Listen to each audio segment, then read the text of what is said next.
Hey up everybody, my name is Joshua Morrison, director of Johnny Moz's Lessons in Confidence. Today I want to talk about a new subreddit that's been kind of cropping up that I don't think is very good. It's called Am I Overreacting? Right? So I've got my phone out here and I'm going to admit I use Reddit, right?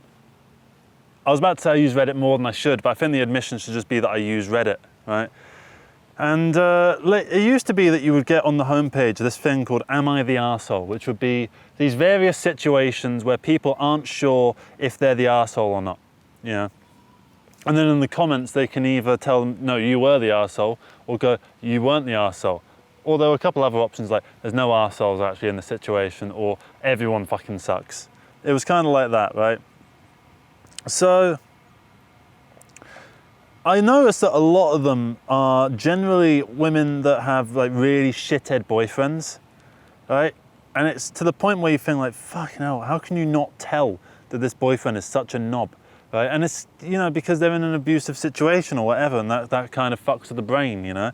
I understand that.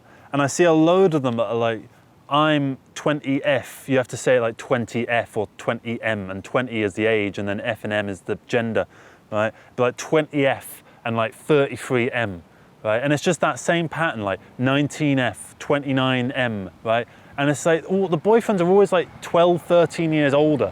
And at this point, it's just, for me, it's a blanket rule. If the boyfriend is like 10 years older, they're a knob. There's no exceptions there. They're basically always a knob, right? So for instance, AIO, they love acronyms. So Am I overreacting? This is the new version of Am I the Arsehole, right? It's the exact same fucking thing, but it's with texts. So, here it is. The boyfriend says, did you do the laundry? I put my bracelet on the back pocket of my pants. Please tell me you didn't do the laundry yet. Then she says, I haven't yet. I'm outside running some errands for Linda, but I'll check it once I get home. He says, be home early. I'm starving, so if you can make dinner, that would be sweet. And babe, I'm quiet horny, so I'll be coming home out early to take a shower too. I'm 19F, and my BF is 36M. We've been together for over a year, and he had been the one supporting me financially ever since I left my abusive dad. Every time he would initiate intercourse and I'm not in the mood, he would tell me how he's paying for the bills and groceries and that I owe my life to him. It feels like I have no other option but to just do what he wants, despite how I feel. I feel so unsafe lately, and he started abusing me verbally and twice physically when he was so drunk, but I let it slip because he apologized and it seemed sincere. Blah, blah, blah, blah, blah. And then it's the same thing on all of them, right? It's a pattern.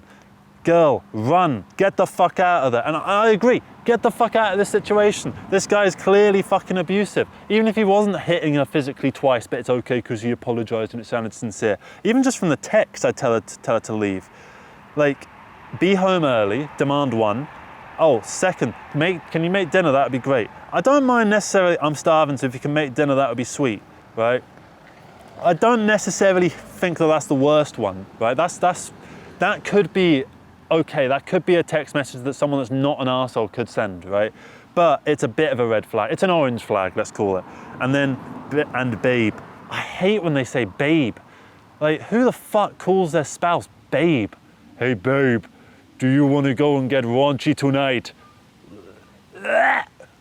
Why do you call your boyfriend or your girlfriend babe? It doesn't make any sense.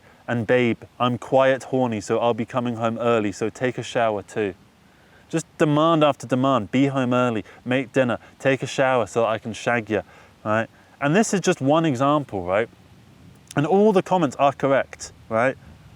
You know, you need to contact a women's shelter. You're completely in the right. He's an abusive dickhead, red flags all over the place, right? It's correct. They are correct, right? But it's just so repetitive. And I'm almost sad that it's this repetitive because there's so many people out there in abusive relationships that now this is a cliche. And I find that that's completely fucked. And whether they're fake or not, right, they're a representation of real things, right? And they're believable in the sense that all these comments clearly think it's real, whether it is real or not. I mean, I see so many that look so fake, that are clearly done by ChatGPT, that have the M-dash thing, or that have that sort of way of typing. You know, like I remember I saw one that was like, it was a girl that was preparing like a romantic dinner for when the boyfriend came back, and then the boyfriend came back and was like, ugh, this food's so gross. Ugh, I'm gonna order McDonald's, right? And then he went and ordered McDonald's, and then she sat there like doing the dishes, and like she's like really sad about it, right? It was kind of like that. And there was one line that she wrote in it, which is like, I even lit candles like we're in some cheesy rom-com. And I was like, no one would say that. Sorry, no, not happening. Doesn't happen. No. I understand that you might think that, but the way that it was written just wouldn't be a case, right? And then there's like these ones, which are like photos of other people's phones where people are having an affair, right? And they usually are having an affair. So there's those ones. Let's just try and find a random one, right? FIL kissed my daughter after she said no. I haven't exactly reacted. FIL I think means father-in-law. I haven't exactly reacted yet, but having a very hard time digesting this. We were saying goodbye after spending the weekend with them. He asked for a kiss and she, on my lap, leaned away from him and nodded no. She's 16 months old. He still kissed her in the belly and she cried.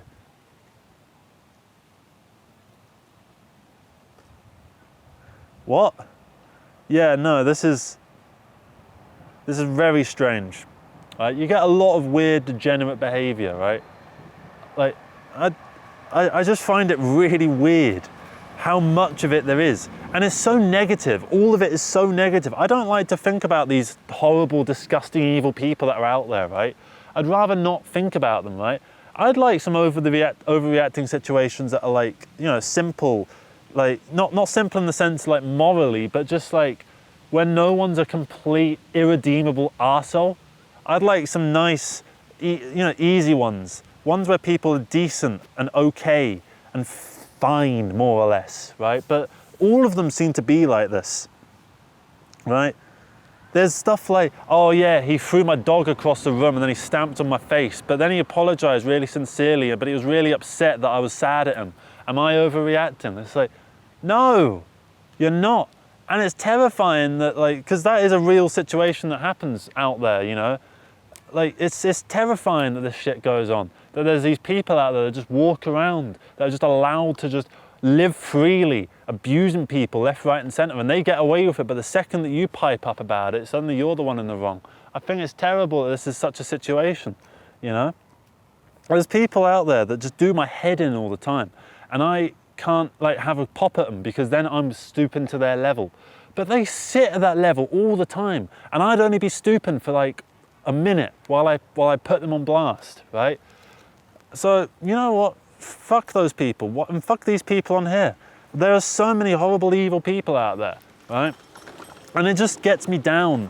And I don't understand why Reddit keeps pushing this thing to me. I don't know why I even go on Reddit. It's full of morons anyway, right? But you know what? I just end up on it. I just keep ending up back on it. And it's frustrating. It's really frustrating. I'd like to not keep going on it. Tell you what do you think about this? What do you think of this kind of thing? Here's one. Ex-friend sleeps with my best friend's husband and makes fun of me because my mum died of cancer 4 months ago and threatens to sleep with my husband next because I stuck up for my best friend. What? Ex-friend sleeps with my best friend's husband. Okay, so one friend slept with another friend's husband. Bad, very bad. Then makes fun of me. Bad. Then threatens to sleep with my husband. Okay, all of that's bad. And then, yeah, it's so clearly fake. Like in the text she says, "Get a life before I fuck your husband too." It's like, no one says shit like this. It's like they're in fucking Mean Girls or something. No, it doesn't happen, right? But it is representations of reality because people are able to relate to these things so that they can then go in the comments, right? And because they relate to these things, they have their own little experiences that are vaguely similar but more nuanced than the ones that are on here. They feel incensed and they probably end up responding more to that real situation that they went through compared to the actual situation that's in these fucking posts. Does that make sense? They're more interested in, it's a form of projection, isn't it? Because if I go on to the comments, there's 136 comments, right? Oh, this goes on forever, this post, and I'm not reading all of it. And like, it's such vague shit, like just ignore the trash and keep your peace. She's winning as she's living in your head rent-free. They're saying this stuff to themselves about situations that they went through, and it's advice that they want to follow. The same way that I make these videos about things that about mindsets that I want to achieve, that I don't necessarily have, you know, in my capacity to achieve yet. You know, it's all projection at the end of the day. Block and move on, she's a miserable bitch, blah, blah, blah, sorry to hear, blah, blah, blah. The best revenge is knowing she's a horrible low-life loser. That's how I feel about the dickhead that I try and not think about, who is basically someone that I used to go out with, had an affair with someone who was a really, really close friend of mine. And the way I see it is that the best form of revenge is being a happy individual, right? And being as happy and as, you know, contented with life as you can be and not thinking about them. So I try and not think about them. So it's kind of like that, you know? And I could just say that to this and in those exact words, you know? And I wouldn't have even needed to read this. I just need the general gist. I just need to get a gist of what's being talked about on this. And then bam, it's done. Does that make sense? I hope it makes sense. I don't know. I think it's interesting. I'd like to stop going on these subreddit things, but I find myself doing it, and I probably need to stop. So, yeah, that's going to be it from me. Let me know your thoughts on the "Am I overreacting" subreddit. Do you think that it's a load of garbage? Do you think it actually has some use? What do you think? Do you agree with me? Disagree with me? Let me know your thoughts. Thank you very much for watching, everybody. Take care, and bye-bye.